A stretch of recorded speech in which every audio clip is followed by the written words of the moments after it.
Further آگے جاتے ہیں تو ہمیں پتہ چلتا ہے کہ ریفرینڈم بھی ایک قسم ہے کانسٹیٹوئنٹس سے رائے لینے کی، لوگوں سے رائے لینے کی۔ تو ریفرینڈم ہوتا ہے، دیکھیے ریفرینڈم ایک ایسا مین کو کہتے ہیں جس کے ذریعے آپ ڈائریکٹلی سبمٹ کرواتے ہیں اپنی اوپینین کو، اپنی رائے کو ڈائریکٹلی سبمٹ کرواتے ہیں جو آپ چاہتے ہیں، نہ کہ آپ ایک الیکٹڈ ریپریزنٹیٹیو کو الیکٹ کر رہے ہوتے ہیں۔ یعنی آپ دیکھیے، آپ جو چاہ رہے ہوتے ہیں، آپ اپنی کانسٹیٹوئنسی کے الیکٹڈ ریپریزنٹیٹیو کو اس کے منشور کے مطابق بتاتے ہیں کہ ہمیں ان چیزوں کی ضرورت ہے۔ ریفرینڈم میں ایسا نہیں ہوتا۔ ریفرینڈم میں آپ سے پوچھا جاتا ہے کہ آپ اس چیز کے بارے میں پرٹیکولرلی رائے دیں۔ اب کبھی کبھار یہ ہوتا ہے کہ ڈائریکٹلی یس اور نو پوچھا جاتا ہے کہ آپ کا کیا خیال ہے، آپ یہ چاہتے ہیں یا نہیں چاہتے، یس اور نو ہوتا ہے۔ پاکستان میں بھی اس طرح کے ریفرینڈم ہوتے رہے ہیں۔ اگر ہم ضیاء الحق کے دور کا ریفرینڈم دیکھیں تو اس کے اندر یہی کہا گیا تھا کہ ایک اسٹیٹمنٹ تو تھی ویسے کہ کیا آپ چاہتے ہیں کہ یہ جو ضیاء الحق صاحب نے پالیسیز بنائی ہیں اسلامائزیشن سے ریلیٹڈ وہ چلتی رہیں۔ تو اب یس اور نو کا ہی آنسر تھا، اس سے بڑھ کے کچھ نہیں تھا۔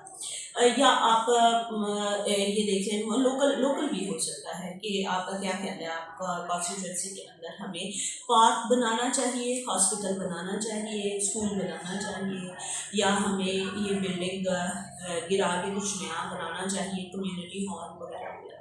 تو اس طرح کے بھی کوشچنس ہوتے ہیں۔ یا یہ کہہ دیا جاتا ہے کہ آپ کی ملک میں سینٹ کو abolish کر دیا جائے یا نہیں، ٹھیک ہے۔ جیسے بریگزٹ کا واقعہ تھا، بریگزٹ میں بھی اسی طرح سے کوشچن پوچھا گیا تھا کہ رہنا چاہیے یا نہیں رہنا چاہیے۔ لیکن دیکھیے ریفرینڈم کی جہاں تک بات ہے، ریفرینڈم کے اندر یہ چیز آپ ذہن میں رکھیے گا کہ یہ بائنڈنگ نہیں ہے۔ یہ پولیٹیشینس کو ایک کنسلٹیشن سیری بھی ہو سکتی ہے۔ مطلب ریفرینڈم کرایا گیا ہے اور اس کا جو رزلٹ آیا ہے یہ کوئی بائنڈنگ ڈیسیژن نہیں ہوگا۔ یہ نہیں ہوگا کہ اب ریفرینڈم کا رزلٹ میرے حق میں ہے تو میں اس کو ضرور ہی اپلائی کروں، یا میرے مخالف ہے تو میں نے نہیں اپلائی کرنا۔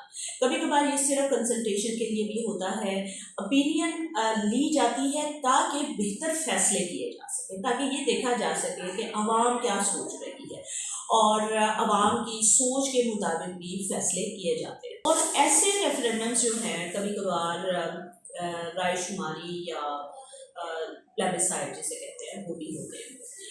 دیکھیے کچھ اور جو ہیں وہ انسٹرومنٹ آف ریٹیفیکیشنس بھی ہوتے ہیں حکومتوں کے لیے۔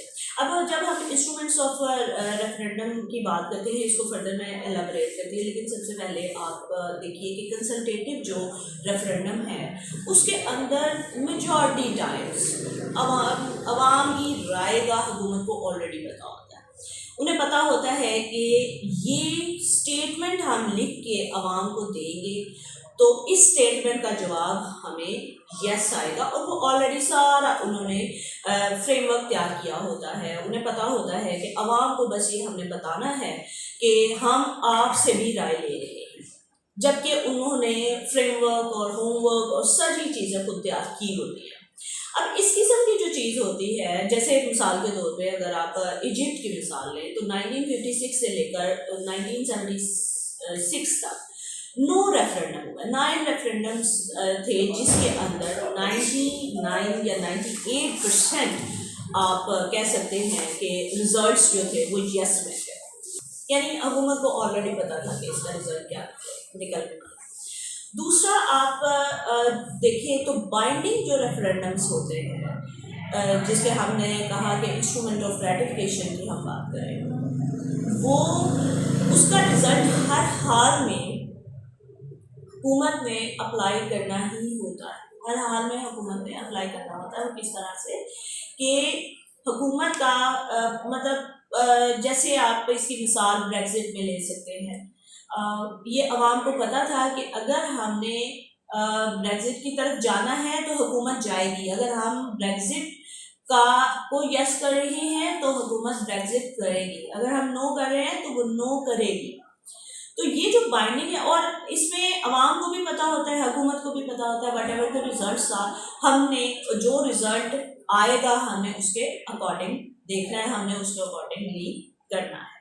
تو آگے ہم دیکھتے ہیں کہ بائنڈنگ ڈیسیجنس ریفرینڈم کے کتنے اثر انداز ہوتے ہیں. دیکھیے بائنڈنگ کے اندر حکومت کو بھی اندازہ نہیں ہوتا کہ ریزلٹس کیا آئیں گے، اور ایون عوام میں ایک پبلک اوپینین تو پھیلی ہوتی ہے، لیکن کبھی کبھار وہ ریزلٹس عوام کے لیے بھی شاکنگ ہوتے ہیں کہ یہ ریزلٹس کیسے آ گئے. کیونکہ بہت سارے لوگ ایسے ہیں جو صرف الیکشن ڈے پہ، ریفرینڈم ڈے پہ اپنی اوپینین بتاتے ہیں، ویسے وہ اتنا زیادہ اوپینین کو ڈسکس بھی نہیں کر رہے ہوتے ہیں، لیکن ان کا ایک مائنڈ سیٹ ہوتا ہے اور وہ اس اوپینین کو لے کے چلتے ہیں اور وہ ایکسپیریمنٹ کرتے ہیں. دیکھیے دونوں طرح کے جو ریفرینڈم ہیں، بائنڈنگ ہو یا دوسرے، وہ ان کے اپنے اپنے فائدے اور نقصانات ہیں. لیکن اگر ہم ریفرینڈمس کی تاریخ کو دیکھیں تو 1970 تک جو 9 تاریخ تھی کہ ریفرینڈم کتنے ہوئے ہوں گے، وہ 500 کے لگ بھگ ریفرینڈم ہے. اور مزے کی بات یہ ہے کہ ان میں سے ہاف جو ہے وہ صرف سوئٹزرلینڈ میں ہوتا ہے. دوسری طرف آپ یونائٹڈ اسٹیٹس کو دیکھیں تو یونائٹڈ اسٹیٹس میں ریفرینڈم نیشنل لیول پہ کبھی ہوا ہی نہیں. اور مزید انٹرسٹنگ بات یہ ہے کہ اسٹیٹ لیول پہ بہت زیادہ ریفرینڈم ہوتے ہیں امریکہ میں. مور دین ہاف اسٹیٹس جو ہیں وہ ریفرینڈم کرواتی ہیں، اور بہت ہی لوکل لیول پہ بھی ریفرینڈمس ہوتے ہیں. سو ریفرینڈم کی اپنی ایک تاریخ ہے، وہ بائنڈنگ ہو یا بائنڈنگ نہ ہو.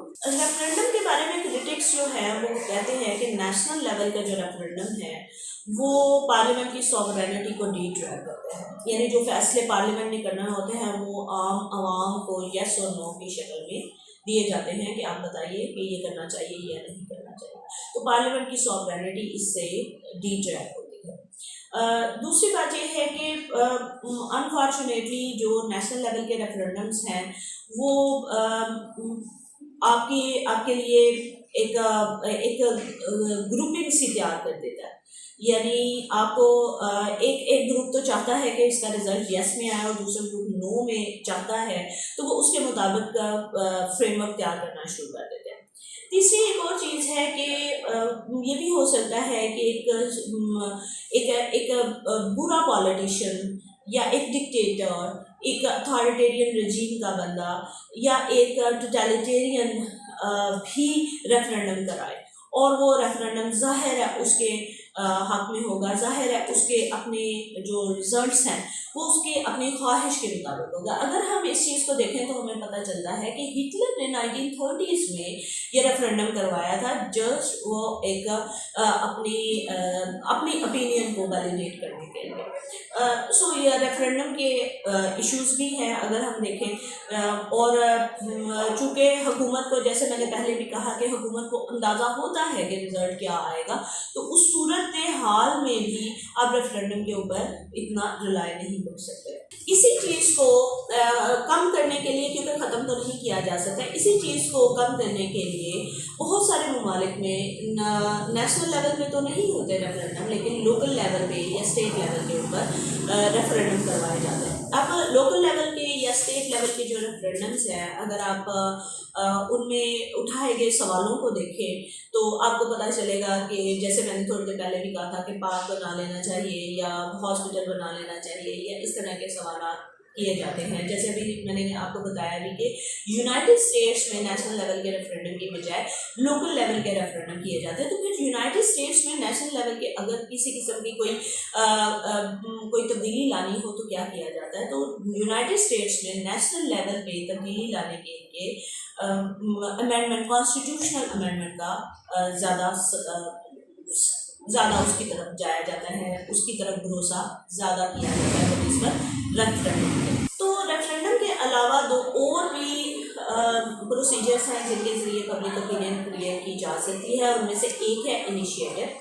انیشیٹو کہتے ہیں ایک جس میں کچھ لوگ مل کے ایک کسی بھی چیز کے بارے میں پٹیشن دائر کر سکتے ہیں، اور یا وہ یہ کہہ سکتے ہیں کہ اس پرٹیکولر چیز کے اوپر ریفرینڈم کروانا چاہیے، اور وہ سائن کرتے ہیں پٹیشن، اور اس کے اوپر ایکشن بھی کیا جاتا ہے۔ ماڈرن دور میں یہ پولس بھی ہوتے ہیں اور پٹیشن سائن بھی ہوتی ہے، اور اس کے اوپر فیصلے بھی ہوتے ہیں۔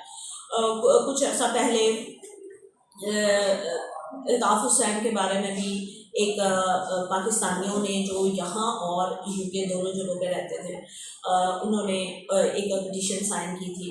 اس کے علاوہ بہت ساری پٹیشنس آتی رہتی ہیں، ناموس رسالت کے بارے میں بھی تھی، اور اس کے علاوہ بھی دوسری جو چیز ہے وہ ہے ریکال۔ ریکال کے اندر ایک پرٹیکولر جو پالیٹیشین ہے، ریپرزینٹیٹیو ہے، اس کے میل ایڈمنسٹریشن کے بارے میں، اس کے اگر اس نے اچھا سا کام نہیں کیا یا اس نے کوئی کرپشن کی ہے، اس سلسلے میں ہوتا ہے۔ یہ تو تھی کچھ پروسیجر جس کے ذریعے پبلک اوپینین کلیکٹ کی جا سکتی ہے، جس کے ذریعے آپ جو پبلک چاہتی ہے ایٹ لیسٹ اس کے بارے میں جان سکتے ہیں۔ ہم نے دیکھا کہ بائنڈنگ بھی ہوتے ہیں، نان بائنڈنگ بھی ہوتے ہیں، اور ہم نے دیکھا کہ اس کے علاوہ ریفرینڈم ایک بہت امپورٹنٹ ٹرم ہے، پلبسائٹ ایک امپورٹنٹ ٹرم ہے۔ انیشیٹو کا اسٹوڈنٹس کو پتہ نہیں ہوتا، ریکال کا پتہ نہیں ہوتا۔ اس ویڈیو سے آپ لوگوں کو ان ساری چیزوں کے بارے میں ود ایگزامپل ہیلپ مل جائے گی۔ Thank you so much.